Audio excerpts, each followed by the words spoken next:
Do you know the largest agricultural commodity produced in India? Rice? Wheat? Think again. The right answer is milk. Yes, it's milk. India's milk production has increased 100% in the last 15 years. Today, India produces 188 million tons of milk a year and accounts for 22% of global milk production. The per capita availability of milk in India of 394 grams per day is much higher than the world average of 294 grams. In fact, out of 10.8 million tons of butter produced globally, India alone produces 5.8 million tons. Most of this is converted to ghee for consumption. USA, the second largest, produces just about 50% of what India does. Such, really, is the scale of India's dairy production. India is truly the land of milk and milk products. These have been an integral part of the Indian diet and culture since ancient times. Yet, unlike the Western countries, dairying in India is primarily a rural household activity managed mainly by the women in the family. Surprised? It is actually very similar to India's handloom industry. Individually small but collectively big. Milk represents a massive 26% of India's agricultural GDP. It is an important source of income to about 80 million rural households. Dairying is the economic engine for India's agricultural sector. Now, can you imagine the damage from a scandalous attack on the image of India's dairy? The economic fallout for India would be catastrophic. Behold, that's being attempted.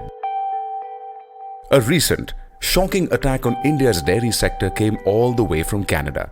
Canada's International Development and Research Centre, IDRC, allotted as much as Canadian dollars 1.9 million, roughly around rupees 10 crores, to Guru Angad Dev Veterinary and Animal Sciences University in Punjab in the year 2017. The motive was rather nefarious: tarnish the image of Indian milk.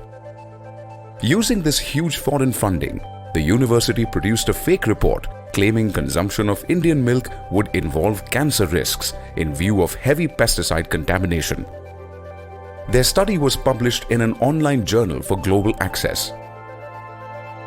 But when asked for evidence of laboratory tests such as chromatograms, both the university as well as Canada's IDRC would not be forthcoming. Complaints were even sent to the Prime Minister of Canada and to Canada's High Commissioner in India, only to be met with a stoic silence. Experts are of the opinion that this Canada-funded study is completely fabricated and fake.